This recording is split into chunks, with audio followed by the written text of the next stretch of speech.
observar el plan de San Luis y lo lanza, y tiene que anticiparse la revolución porque es descubierta en Puebla, donde matan a los hermanos Aquiles Cerdán el 18 de noviembre.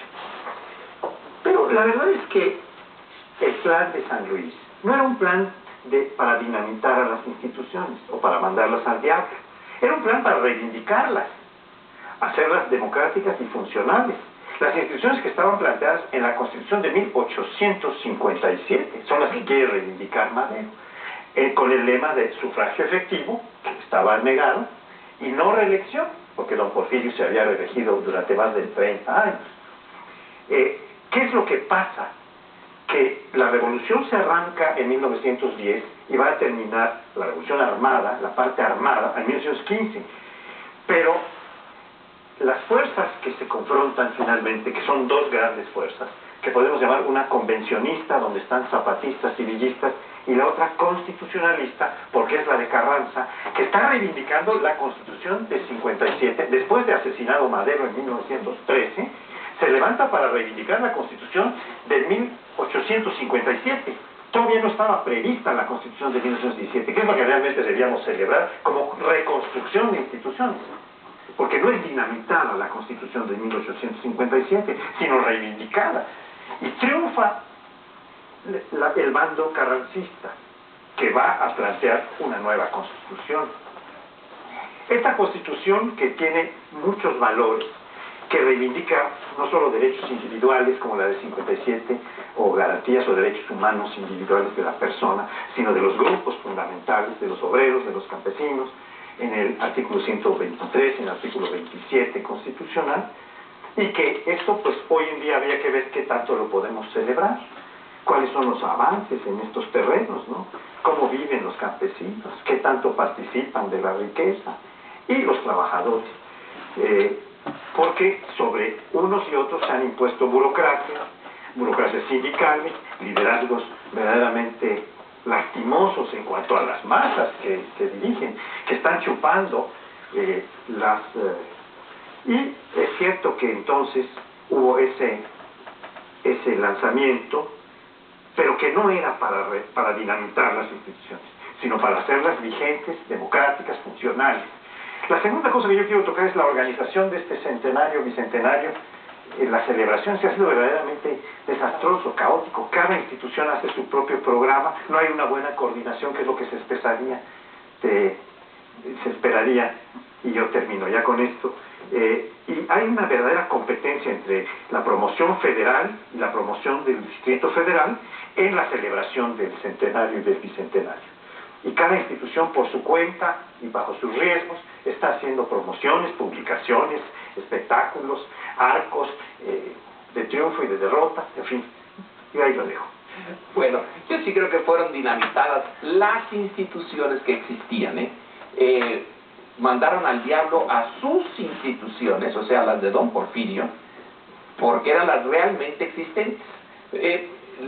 Desde luego lo electoral, lo de la justicia, la economía en parte, que es la que menos mandaron al diablo, pero la propiedad, el respeto a la propiedad privada, bueno, vaya que sí lo mandaron al diablo. Pero hay otro tema, porque ustedes tres se dedicaron a la revolución, tiene más sexapil aceptado. La independencia. La independencia fue el principio de la construcción larguísima, dificilísima de un país. Yo creo que México quedó construido como país más o menos en los 1870, 1880. Tardó más de medio siglo en construirse. El propósito era la independencia. Yo me pregunto si estamos viviendo en un país independiente. México creo que tuvo momentos de independencia, buenísimos, brillantes, fantásticos. Hoy es un país que tiene el 80% de sus exportaciones unidas a una sola economía, a un solo mercado. Esa concentración ya quita bastante de las posibilidades de independencia. Y yo lo veo más como un país en donde la explosión inicial se fue perdiendo y volvió a explotar otra vez con la revolución, el afán de independencia, de seguir su propio camino, de tener su propia su propio proyecto y que ahora se ha vuelto a cerrar, a hacer muy pequeña la capacidad que tiene México de ser independiente. Es más un país que se está acomodando a la dependencia creciente con Estados Unidos, a ya no hacer problemas con Estados Unidos, ya no buscarle problemas, ya está las cosas así, el Tratado de Libre Comercio, la concentración del comercio, la concentración de la inversión, la iniciativa Mérida, abrir parte de las instituciones mexicanas a la supervisión norteamericana.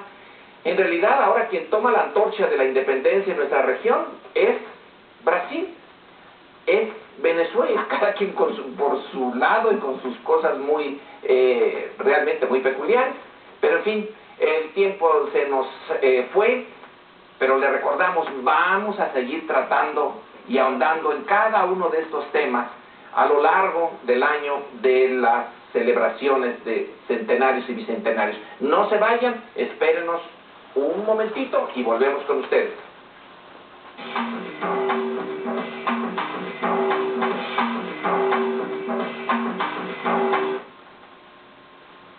Pues regresamos con un tema que también tiene que ver con la democracia, porque muchas veces pensamos que la democracia se agota en los procesos electorales y no es el caso. Si algo define a la democracia es una lucha constante por ir expandiendo las libertades y los derechos de los ciudadanos. Y a veces tenemos buenas noticias, no sabemos en qué van a acabar porque siempre son procesos que de repente los pueden tumbar por ahí grupos de poder que afectan a los diputados, a los senadores, al propio presidente de la República. Bueno, pues uno de ellos en los que se ha destacado siempre o casi siempre el Distrito Federal o la Asamblea Legislativa del Distrito Federal es esta expansión de los derechos de los ciudadanos, y esto viene al caso porque ahora también de manera histórica ha sido la primera entidad federativa que ha aprobado el matrimonio entre personas del mismo sexo, ya sea entre hombres o entre mujeres, y con una adición también abriendo la posibilidad para que estas parejas que se pueden unir en un matrimonio con todos los derechos que esto conlleva, también podrían adoptar hijos. Bueno, pues esta histórica decisión de la Asamblea que se debe básicamente al